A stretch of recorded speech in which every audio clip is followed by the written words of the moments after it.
Good afternoon, everyone. Unfortunately, today, due to load shedding schedule in South Africa, we are having serious load shedding. Electricity is going to go from 2 till 6:30, and I will not be able to do a live video after that. It's my lunch hour now between 12 and 1, so I just moved one of my meetings to be done later on because I won't be having electricity. So because of that, I have to do my live video now, otherwise I won't be able to do it today. And I feel with all the appointments that I've been having, especially from people from Facebook, the challenges that you are facing, I need to do this topic so that everyone can be on the same page and everyone can get help, because we can talk about opportunities. There can be opportunities out there, but as long as we continue to do the wrong things, we won't be able to get help. Okay, so today I'm going to be talking about what I think and what I've noticed, and from speaking to some people abroad, the challenges that are in the field of human resources, law and stuff, the challenges that many of us people from Africa are facing when applying abroad, especially positions with visa sponsorships. Okay, positions with visa sponsorship, that's what I want to talk about. What is it that is affecting us, and what is it that is making us not to be considered? Okay, so people that do CVs, yes, precious people that do CVs on this platform, I want you to watch this video and watch it again. And also you guys, because you pay to these people to have your CVs done, you also have a responsibility. Okay, even though someone does the CV for you, you as a person, as an individual, you do have a responsibility to make sure that you are applying with a correct CV, and you understand the application process, because that's the biggest challenge we are facing. So to start with, our biggest challenge, as I put it here, if you check my subject heading so that you understand what's making people fail to be considered in the UK and abroad. What is it? Number one, I just had a nice phone call with someone that is in the HR in UK. Okay, these are people that were born and bred in UK, but it's a family of mine. They are UK, and thank you so much. Pardon is here, which is good. I need you guys to be here, especially CV making people. She says, Jean, you know what? When you look at CV, she's working for one of the biggest recruiters in UK, like a big organization. Like, I can't say the name because someone might pick that. That's my family, and that's giving me inside information. So I won't mention the organization, but it's a big organization in the United Kingdom recruiting for the health sector. And she was telling me that, because I always try to find out ways. We just had like a 20 minutes phone call, what's happening, you know, they support me, what I'm doing, and it's helping a lot of Zimbabweans. But she says, Jim, the main challenge that people are facing is, we know as Zimbabweans, okay, or people from Africa, we like to exaggerate. But when it comes to people there is some information that when someone looks at your CV, look at your work experience and the stuff that you put on your CV, it's too exaggerated. Okay, it's too exaggerated to the extent that it doesn't make sense. So the best way that one can do is just to block your email or just delete your application and everything else. Okay, so we are exaggerating in terms of what you can do, in terms of our skills, in terms of our experience.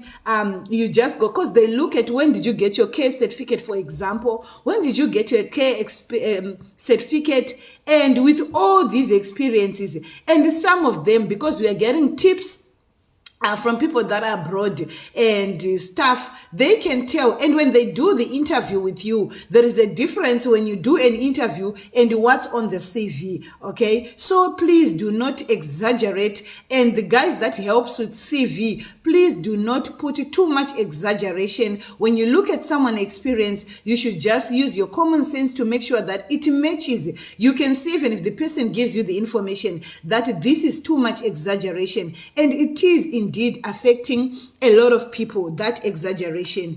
And number two, CV makers, they say the way you are tailoring the CVs for these people, for whatever position, it is indeed affecting, okay? So when we talk about tailoring CVs for work abroad, there are things that people in Africa, for example, when you apply for a job in Zimbabwe and when you apply for a job in South Africa, it's completely different. Why do I say it's completely different? The requirements for the people in Zimbabwe and the requirements for the people in South Africa, it's not the same. So you need to see the format that is used abroad and the format that is used locally. You can't use the same format we use here. For example, we want to show our qualifications. I've got A level, I've got this. You start with that. They've got abroad, they've got their own way, which I'm going to address, how they expect your CV, or what is their priority. Their priority abroad is your skills, okay? They want to know what is it that you are good for, not only for care jobs, but for any job that is abroad with visa sponsorship. They need to know. And remember, in terms of visa sponsorship, your CV is not only for applying for a job. It's the same CV that they are going to use when they apply for your COS or paperwork, or submit for your paperwork. You know, they are so good in terms of compliance. They've got laws and regulations that they must comply with when they are recruiting someone abroad, someone from out of EU or out of UK. So they need to comply with that. So your CV is not just for the job. Your CV plays a major role. They do audits, they get audits where they are audited by several departments in the UK, especially for visa sponsorship. How many people did you sponsor, and what's happening? What are their qualifications? Why are you taking them? You understand? So because of compliance, your CV must match. And if it doesn't match their requirements and stuff, definitely it is one of the reasons why you are applying so much but not getting feedback. So what is it they are looking for?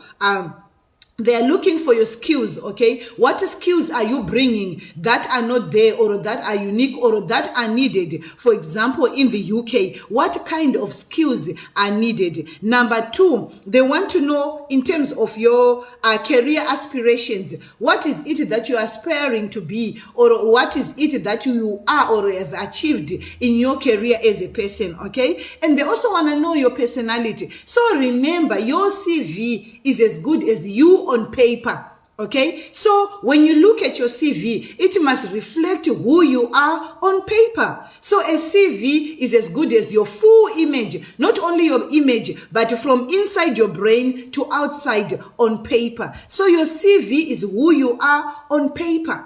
So when you have a look at your CV, look at who you are. So everyone that touches or gets hold of your CV, when they look at it, they are looking at you. So imagine they are looking at you. You have got typing errors. You have got your spellings wrong. And this is someone that is applying to go and work in Europe. There are lots of mistakes. And I've been seeing a lot of people that have been sending me CVs. There are a lot of typing mistakes. Just because the pardon is doing you a CV doesn't mean that he's an expert. He's a human being. And people get tired with work. CV people make mistakes. But it's your responsibility to go through each and every word on your CV to make sure that it's correct, to make sure that the spelling is correct, to make sure that the word is correct, especially your names. Some people are submitting CVs with wrong names. You look at a CV, you look at a passport, it doesn't match. The name on the CV and the name, maybe there is one letter missing on your name. You don't see that. As long as I got a CV from a CV maker, I'm submitting my application. That's not it. It's your responsibility. These are service providers. They make mistakes. It's your responsibility as an individual to double check your CV, and if it has got mistake, send it back to them and highlight the mistake. Tell them, may you please fix my CV, because remember, you are paying for the service. So you have got a right to have it corrected, okay? So please don't be shy to tell them my CV has got spelling mistakes, because it affects you, not the CV maker. The CV maker has done his job. No, your mistake of not double checking where your work is your problem. Not saying that we are not giving them responsibility. CV makers, it's your responsibility to give someone a CV that is correct, a CV that doesn't have a mistake. Remember, some of our names are Shona names, African names, some grammar correctors and spelling correctors cannot correct our names, okay? They cannot correct the name Tambudzai. They cannot correct the name Ludzai. They cannot correct our Shona names, Isha Anesu, Patadiwa Nashe. They cannot correct that. There is no autocorrect for Shona weddings, okay? Because we use English grammar correct software. So it cannot correct some of our Shona names, but it's your responsibility because a CV abroad determines your visa. Okay, and these are some of the reasons why some COS take so long, because those people at the British consulate, they are so thorough. Okay, they do thorough work. They double check your CV. They double check because they are looking for faults so that you don't get a visa. So they will look at every single fault. So even if your COS is correct, your passport is correct, your CV is wrong, or something is wrong on any of your paperwork, it will affect and delay your visa process, and it will frustrate you. So either way, you might be denied entry for submitting incorrect information, okay? Because if it's not matching, then to them what they think of is it's a scam or it's a fraud. So please make sure that your paperwork, especially your CV, is correct when you are applying for a job with a visa sponsorship, okay? I'm going to another thing. Employers for CV makers, your format, employers does not look at who are you married to, how many children do you have, what is your gender. That is rubbish information, okay? It's irrelevant. Why should they can look at your passport? Remember, when you're applying, you're submitting everything. They can look at your passport to identify your gender. What is your gender? Sex, female. They are important information they are looking for. Your full names, your details, your contact number, your email address. Those are important information. Your favorite sports, what is it else that I wrote for you? These some of the examples that people put. They are not important. There's important information like your email, contact details, driver's license, not your gender, your marital status, your religion, your age. It's irrelevant. Religion is important when you're applying in Saudi Arabia or other countries that specialize on religion. But Europe is open, okay? They even allow Satanism. So religion is not something that you should put focus on your CV. That's unnecessary, too much information that just make your CV grow bigger, okay? So they are looking at your experience, because they want to know how experienced you are. What is it that you know about a patient? So those are the things that matters to them. This person is experienced. That's why I've been emphasizing that, guys, you really need, if you want to go to work in the health sector in the United Kingdom, you really need to have experience, because that's a priority to them. Remember, it's their families, it's their brothers, it's their sisters. How can I give someone who just have 5 months experience to take care of my mother? That is dependent on you. So your experience is a priority. So make sure CV makers and your experience is highlighted. Those are the most important thing that an employer wants to see. How experienced you are, how qualified are you for this role you are applying, and that also sets you apart from everyone else. Because I look, this one has got 5 years in the care industry in South Africa or in Zimbabwe. This one has got 3 years experience. This one has got 2 years experience. This one, she just got experience. You understand? That's why I also emphasize on how you motivate in your application regarding applying, whether it's Europe, it's America, it's Australia. Your experience is a priority, because you are applying for a job with a visa sponsorship, which means any job that has got visa sponsorship, it's a unique skill that you are bringing. It's an in-demand job. They can't find local people in that country to do that job. That's when a government issues a visa sponsored job. So you must be unique in terms of experience, you must be skilled, you must be qualified, and your CV must prove that indeed I deserve to be a carer in UK because I can do this. I know how to handle clients from wheelchair to the bed. I know how to turn a client. You understand? Things like that will set you apart on your job. And your achievements, okay? The other thing that companies abroad are looking at is achievement. We know when you state your achievement, they highlight who exactly you are. What is it that is unique that you are bringing in? Because I can see that this person, when she comes to the UK with her experience, yes, I do have carers in the UK, I do have carers from Nigeria, I do have carers from Filipino, but this woman, when I take her to work for me, the home that she previously worked for, she did this, she achieved. There were no injuries on patient for the whole year. So when you talk about achievement, what is it that you as a carer have achieved for that home, for that hospital? There are a lot of things that we achieve. I'm always punctual. I never missed my shifts. You know, I was always there and we never missed any shift. We never had any injuries when I was working there or my shift, or I was in charge of my shift. We never had any injuries for a period of a year as long as I was on duty. You understand? Those are some of the things in terms of caregiver jobs that you can state to say that I am unique, I have achieved. Your achievement, I was always punctual and I got a punctuality achievement. I'm always there on time.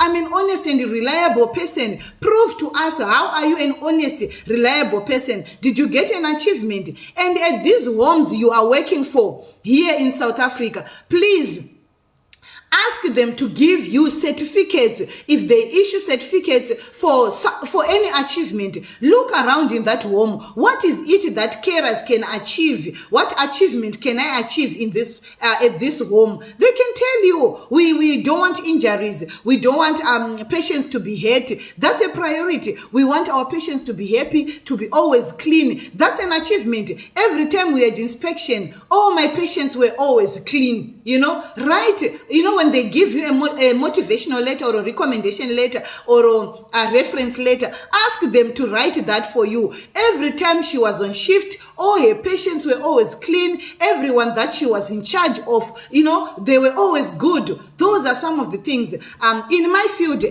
in terms of project management, we quantify my achievement. I achieved 5 million USD project in the oil and gas industry without any injuries on duty. I achieved 1 million hours without any injuries on duty. Those are some in my field, some of the achievements that we do. We, in terms of compliance, we did not have any issues. We did not break any law. You understand? So there is something in your field of expertise that you achieved with your experience that you have. So achievements are a key. Not everyone gets achievement, but in your motivation, say things, or in your interview, state things that you have done that sets you apart from everyone. This can't be copied. This can't be like everyone else. You can't copy it. You can't be like everyone else. That's a unique skill that you bring to an organization, okay? So if you can quantify your achievement, if you can say we saved money from lawyers or whatever because I was working efficiently and I did this, or I introduced this, you know, and it saved money, or I realized by changing my patient's pants, I saved diapers for the home, something. You need to do something that sets you apart to be unique. Remember, this is a competitive industry. It's not only us from Southern Africa, okay? When I talk about Southern Africa, I mean South Africa, Zimbabwe, Zambia, Botswana, what. No. It's the whole world. We are competing for these care jobs, visa sponsorships jobs with the whole world. And let me tell you something. If you look in this world we are living in my field, in the corporate world, we are competing with Indians. And in the care industry, health sector in UK and everywhere else, Indians are there. Those people are very competitive. Those people have got unique skills and they always try to be apart.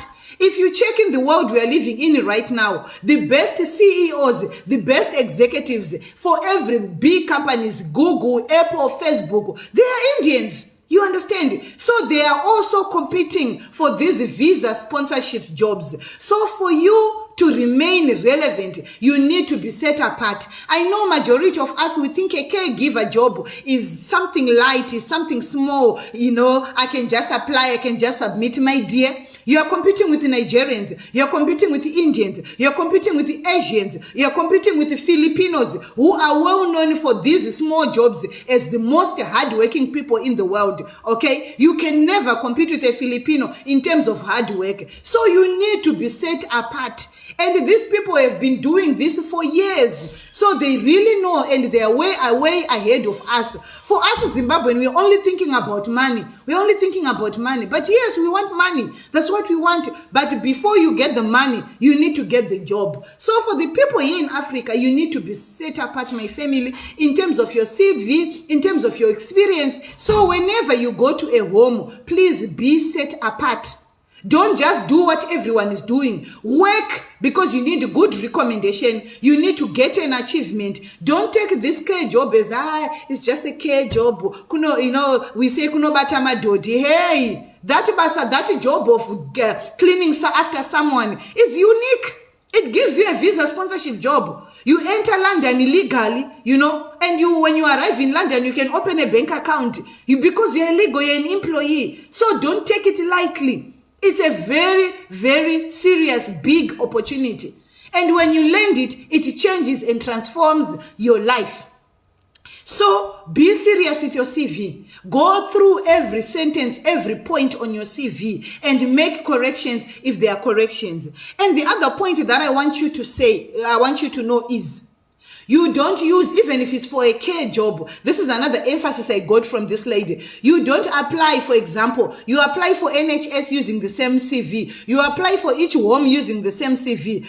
No, it doesn't work like that. And that's one mistake we people have been making. We are applying the same care jobs with one CV. You need to modify your CV for each care position.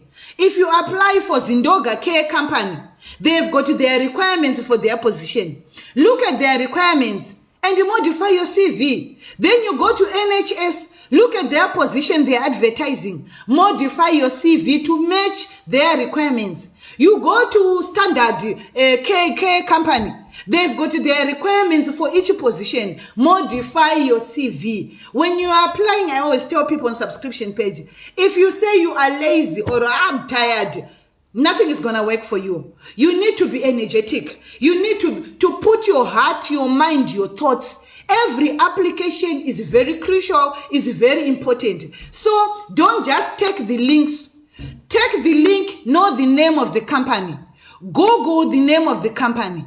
Check at their positions, okay? What are their requirements? See their requirements, send it to the CV makers. Say, please adjust my CV according to this job. Each job, each position is different. So your CV must comply or match with the requirements of the position you are applying for. Not one CV for every job. It doesn't work like that. And it becomes a disadvantage to the people who can't modify their own CVs, which means we need to speak to these guys that do CVs on this page, because this is a very serious issue, pardon, and everyone that does CV here, the two ladies, I want you to come up with a fee for modifying CV. It mustn't be a lot of money, maybe 50 rands, because we need people to get jobs. So you must charge them 20 rands or whatever, but it mustn't be something big because you have already done CVs for them. But they need to modify their CVs for each position.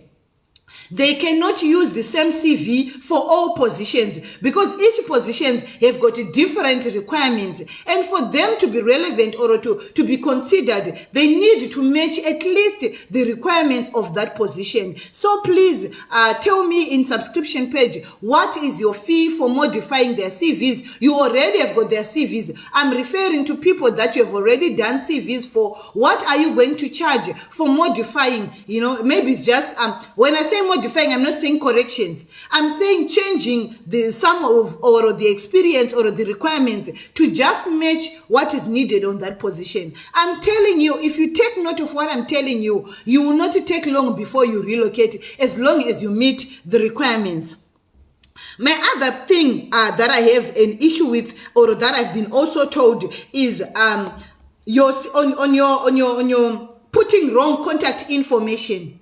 Do you know you can miss a job by having a wrong contact cell phone number, by missing one letter on your email address? Because when they want to contact you, they cannot. When they want to call you, they cannot, because there is one letter or something missing on your CV. So, guys, I just want you to look at this thoroughly, take note of this so that you can get jobs, because opportunities are there, you know. It just needs you to be ready. It just needs you to apply. And the other thing I also want to highlight that I've been told, people just apply. They don't look at the requirements of the job. They just apply. And that's the mistake many of us are doing. When you get an email address to apply for a job, you don't just take the email address and say, please find attached my CV, blah, blah, blah, blah, yours, Jim the Blessed. No. When you get an email address, a company email address, it has got a name, what caregiver, or what solutions. You take the name of that company, you go on Google, you look for the company, and then you see the requirements, the positions they have. You see what are they looking for. Do you qualify? Many of us people here in Africa, we just, I've got a care certificate, you apply. You don't qualify for every job. You need to look for jobs that you qualify. You can only apply for jobs that you qualify. I know we talk about the name of God. I know we talk about the word of God. I know we talk about faith.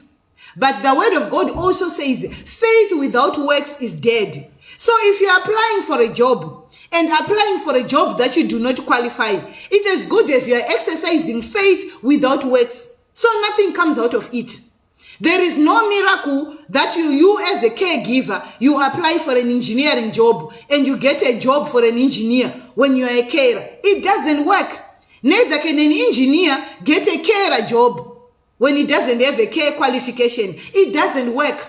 There is no faith like that. Okay? So let's not use the name of the Lord in vain. Don't say I'm exercising faith. I'm just going to apply.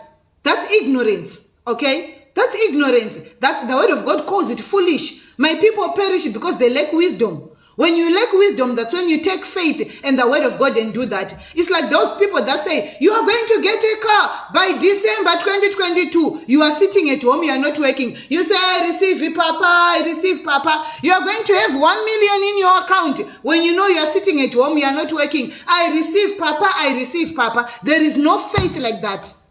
That's the way the word of God refers to people. My people are perishing because they lack no wisdom. They lack knowledge. If you lack knowledge, that's when you do that. You need to apply for a job that you qualify. There is no faith that's going to make you qualify for an engineering job when you are not an engineer. What are you going to do? You understand? It doesn't exist. Okay? You exercise faith. God, you open doors for me. Yes, you can. God will open doors for you. You can't say, God, you make me an engineer when you never studied, when you never spent 4 years at university studying engineering. It doesn't work like that. Okay? Let's say the truth will set us free. So let's apply for positions that we qualify. I'm also having a lot of problems with people trying to fast track, book an appointment with me. Nothing is going to change if you do not have the requirements. I told you it is straightforward. It's either you've got the requirements, it's either you book, you're looking for opportunities, but don't book for something that you know you don't qualify and expect me to do miracles. I can't do any miracles. If you don't qualify, you do not qualify. There is no faith like that, okay? So apply for jobs that you qualify. Make sure your CV is good. Make sure the formatting of your CV is good. This is done by people that do CVs. Okay? Make good CVs. Highlight your experience. Highlight your educational section. Okay? Well, your qualifications. What do you have? Highlight that. It's very important. Highlight your achievement. Okay? Your past roles. What did you do? What impact did you leave? Or what impact can you give to the organization that's going to take you as a carer? For me, if I was a carer, I'll tell them, I'll write on my CV, I'm a very honest person. I'm a very reliable person. I'm a very hardworking person. I care about my job. I care about my patients. That's something that I'll bring as a caregiver. So CV makers, you need to highlight those things for these people. And when you are doing interviews, remember, it's not only that. You can have a good CV. You can have a good motivational letter. Everything can be okay. But also, if you are not ready for an interview, I'm seeing that when I do bookings with some people, you do video bookings. I do video calls when I do my virtual meetings, Zoom or, Zoom, you can understand, maybe there's no lighting. But for an interview for a job, my dears, make sure you are available. Okay, when I say available, be presentable. Okay, be presentable from head to where everyone can see you. Okay, have a good lighting. You need good light. There is no way you are going to pass a video interview because these jobs are abroad. These people will interview you. There is no way you are going to pass an interview if they are interviewing you and you are in the dark. They can't see your face. They need to see your face like you are doing mine. They need to see how you speak like I'm doing to you. They need to know how you talk. How do you communicate? Can you answer, can you answer questions? They also need to know you are ready. Because if someone schedules an interview for you, let's say 2 o'clock today, you need to be ready with your Wi-Fi. If you don't have Wi-Fi, you need to make a plan. If you know there is, like here in South Africa, there is load shedding, then you need to send them an email. Check your schedule in the evening. Electricity schedules are sent in the evening or in the morning. If they are just like mine, they just adjusted this morning. Check your schedule, adjust the time, send them an email. Unfortunately, send and attach proof that there is load shedding in your area, so you do not have Wi-Fi, so that they understand you do not have Wi-Fi, or you are going to be having challenges when they call you, or if you are using data. So tell them, I do not have Wi-Fi due to load shedding. See, attach the schedule for my place, so I do not have electricity. You can't have where you freeze whilst doing an interview. That's unprofessional, that shows you were never ready. You were never prepared. You need to be prepared. There is load shedding in South Africa. We postpone. That's how we are working in the corporate world. I work from home. That if there is no load shedding and I've got a meeting at 9, electricity is coming back at 9, you send an email, guys, please find attached, excuse me for this meeting. Can you send me the minutes? I'm not going to participate. I do not have electricity. You understand? You communicate. There is an ESCOM app. Thank you so much, pardon. Download the ESCOM app if you're in South Africa, so that you know your schedule for your area. Check every night, check in the morning if you've got an interview, check before, so that they know. You tell them in advance, not that when it's time for the interview, you are freezing. Hello, I can't hear you. Hey, and they're hearing you because they've got a stable Wi-Fi. They don't have load shedding. It's you that is talking gibberish behind the scene, but they can hear you. It's you that does not have good Wi-Fi. So please be ready when you've got an interview. Some people are failing. No dark background. If you don't have a good phone, borrow someone, okay? If you don't have a laptop for Zoom or interview, borrow someone a good phone with good quality so that you can do an interview. The people abroad, they don't know our challenges here in Africa, that we might not have good phones. We might not have good phones to apply jobs, okay? So borrow good a phone. Just, my dear, borrow me. I just want to do an interview. You understand? It's not bad. There's nothing. Have good quality. Connect Wi-Fi. Test it. 1, 2, 3. 1, 2, 3. And also practice how to join on a Zoom meeting, how to join on a Google meeting, how to join on a Teams meeting. How do you download it? Not start asking the day of your interview. I can't connect. Someone, you see someone. Hey, am I there? How do I do it? You can't do that. You need to practice before the day of your interview. This is all about relocating, guys. There is no shortcut. They will need to see you. They will interview you either telephonically, but they will still need to do your video, face-to-face interview with you. So you need to be ready. You need to be, your English, you practice. There, like nowadays, there's a lot of things that you can do where you can learn how to answer interview questions, how you can be presentable for an interview, and find out the questions, learn more about the company, tell them, be ready, so that they know you were prepared, you were ready. And, these companies, they like people like that are prepared, that are ready, that can show confidence of what you're saying. Not, yes, I'm a care. 2 years. What? I did not hear you. You can't do that, I've been a carer for the past 2 years, but I never had the opportunity or the funds to do a course. So now I just found the money to do a course. That's why you can see on my application, I attached my care certificate, which I did 3 months ago. It's because I never had money to pay for the care course, but I've been working as a caregiver without a qualification. They trained me at work, and when I did my course, it was only for me to get my certification. But I do have so much experience. You need to motivate why your certificate, because we know most of you, your certificates are 2 years and below. There is no one with a 10 years care certificate. There are few. Most of you, your certificates are 2 years, 1 year. So before the interview, you need to have knowledge or think about it. What are you going to say?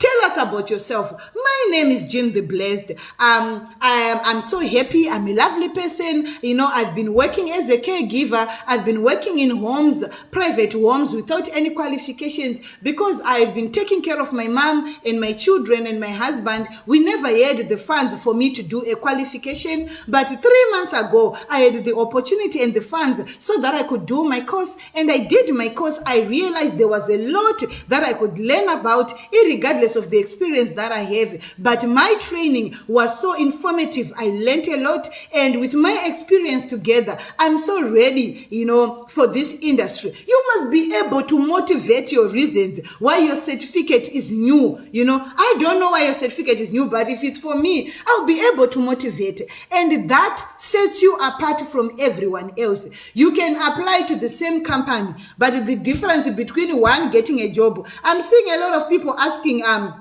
the admin are sending me messages. Sisi Jean, people are asking, someone said I need to go to the UK by 27 December because my TB test or something is expiring. Who can give you that? You have got all the qualifications, but can you answer questions in an interview? Are you ready for an interview? Who can give you guarantee that by 27 December you'll be in UK? It's impossible, my dear. It's impossible. There is no human being, even your employer, cannot tell you, because everything, we are in December. How can you say 27 December I must be out of South Africa? Today is the 7th of December. In 20 days, you must be out of South Africa. It's impossible, my dear. You need to renew your certificates, because there is no company, there is no visa or agent that's going to process your things, interview you, give you a job, get your COS, process your paperwork, and make sure that you are out of the country by 27 December, so that you don't need to renew your certificates. There is nothing like that. There are some expenses that you must be prepared for. You must be prepared to pay for emergency things like police clearance. You must be prepared to pay service providers for you to have relevant documents. If you are stingy, you stay with your stinginess. If you don't want to fast track your police clearance, if, like I hear for people in Joburg, a 48 hours police clearance is about 3,000 rands. But it comes out in 48 hours and it's genuine, it's straightforward. If you really need it, you pay. If you don't want it, you stay. I had this driver that came for my one-on-one. She said, Sisi, I missed an opportunity to go to America with just a few hours. It is what it is. Opportunities close. So if there is an opportunity, that's why I encourage you, always be prepared. Don't you worry your documents are expiring. You knew when you started. These documents, they do expire. You can renew twice and they will expire before you go. But that must not make you feel bad or give up. Yes, it's money, but money, you can work for it. What is important is for you to fulfill your dream and achieve your goals, okay? That's it, my family. The rest we can talk and talk, but please, I'm encouraging you. There are so many opportunities. Tomorrow I can come with opportunities for professionals in the UK, IT people. There are so many opportunities for you. You just don't know. There are so many opportunities for you. As usual, I'm the bearer of the good news, but unfortunately today I had to come early, do this live video, because I'm not going to have electricity from 2 p.m. till 6:30. Why? It's ESCOM. I don't know, it's schedule what, but this is the life we are living in South Africa. That's why for some, they're rushing, they're doing everything they can to relocate. Me, I'm now looking at a way so that whether electricity is gone or what, I will have my Wi-Fi, because some of us are based in Africa. So I saw my service provider is offering me something to put on my Wi-Fi, or something to do with my Wi-Fi, so that if electricity goes, I can have like my Wi-Fi for about some 6 or 10 hours, I don't remember. So I'm working on that. We do what we can so that we can work. Do you still have links for UK for someone? UK, someone in SA.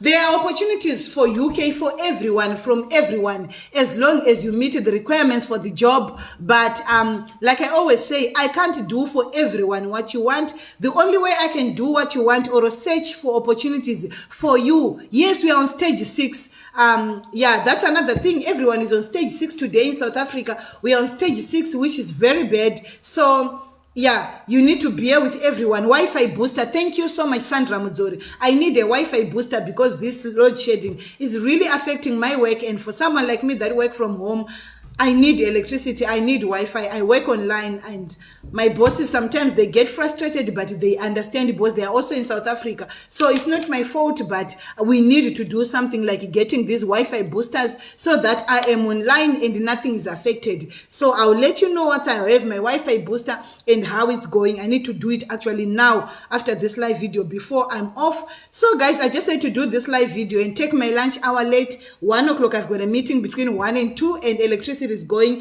and it's exactly 1 o'clock. So I love you so much, guys. May God bless you. I have to go. It's really affecting us, everyone in South Africa. We are living according to electricity. Sorry, this is why I had to do this video early, because otherwise you are never going to see me today. And I'm pushing, my condition. I'm pushing so that by the time I go on leave, I would have covered much. And when I'm on leave, I'll just be doing videos just to show you that, guys, I'm alive and I'm kicking and I'm doing well, and just motivating you, but not a serious work video.